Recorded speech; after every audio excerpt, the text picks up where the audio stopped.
आज हम देखेंगे वर्गीकृत बारंबारता बंटन से संबंधित उदाहरण।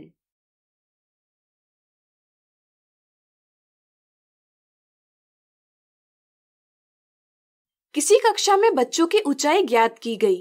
इससे संबंधित आंकड़ों को नीचे दर्शाई हुई बारंबारता बंटन सारणी यानी फ्रीक्वेंसी डिस्ट्रीब्यूशन टेबल प्रदर्शित करती है। दर्शाई हुई सारणी को एक सतत यानी कंटिन्यूअस वर्गीकृत बारंबारता बंटन सारणी में परिवर्तित कीजिए। दर्शाई गई सारणी में असतत बारंबारता बंटन दर्शाया गया है क्योंकि यह वर्ग अंतराल अनतिव्यापी यानी नॉन ओवरलैपिंग है, यानी कि किन्हीं भी दो क्रमागत वर्गों के ऊपरी और निम्न सीमाओं यानी अपर एंड लोअर लिमिट्स के रिक्त स्थान है। मान लीजिए किसी बच्चे की ऊंचाई 129.5 सेंटीमीटर हो, तो इसे सारणी में कौन से वर्ग अंतराल में सम्मिलित किया जाएगा? सोचिए।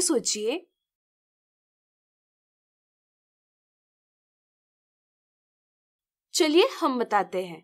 चूंकि 129.5 यह संख्या 129 से बड़ी है, इसलिए यह 120 से 129 इस वर्ग अंतराल में सम्मिलित नहीं की जा सकती। इसी तरह 129.5 यह संख्या 130 से छोटी है, इसलिए यह 130 से 139 इस वर्ग अंतराल में भी सम्मिलित नहीं की जा सकती। इस तरह से यह संख्या किसी भी वर्ग अंतराल में सम्मिलित नहीं की जा सकती।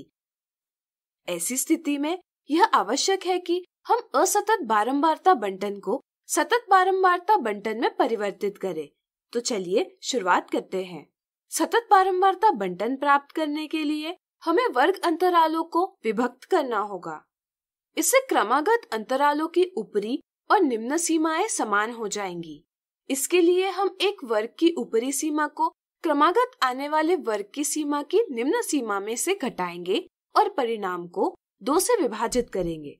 जैसे हम 120 से 129 की ऊपरी वर्ग सीमा 129 को आने वाले अगले वर्ग 130 से 139 की निम्न वर्ग सीमा 130 में से घटाएंगे और परिणाम को 2 से विभाजित करेंगे। इससे हमें परिणाम प्राप्त होगा 0.5। अब हम प्रत्येक वर्ग की निम्न सीमा में से 0.5 घटाएंगे। जैसे 120 ऋण 0.5 बराबर 119.5। ऊपरी सीमा में 0.5 जोड़ेंगे। जैसे 129 धन 0.5 बराबर 129.5। इस प्रकार हम नया वर्ग अंतराल 119.5 से 129.5 बना लेंगे। इसी तरह अब आप वीडियो रोककर सभी वर्ग अंतराल ज्ञात कर लीजिए।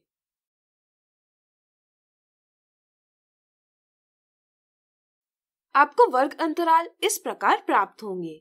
क्या आप बता सकते हैं कि ये वर्ग अंतराल सतत है या असतत? बिल्कुल सही, ये सतत वर्ग अंतराल है।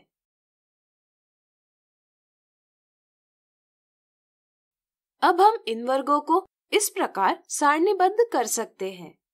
अब यह सारणी सतत बारंबारता बंटन सारणी यानी कंटिन्यूअस फ्रीक्वेंसी डिस्ट्रीब्यूशन टेबल है।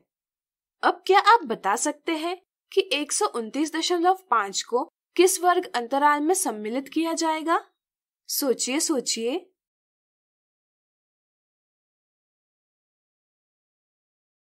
बिल्कुल सही, 129.5 वर्ग अंतराल 119.5 से 129.5 और 129.5 से 139.5 में उभयनिष्ठ है और हम उभयनिष्ठ प्रेक्षण को उच्चतर वर्ग अंतराल में सम्मिलित करते हैं। इसलिए 129.5 वर्ग अंतराल 129.5 से 139.5 में सम्मिलित की जाएगी। आज हमने देखा वर्गीकृत बारंबारता बंटन का उदाहरण। अगले वीडियो में हम देखेंगे इससे जुड़े कुछ और उदाहरण।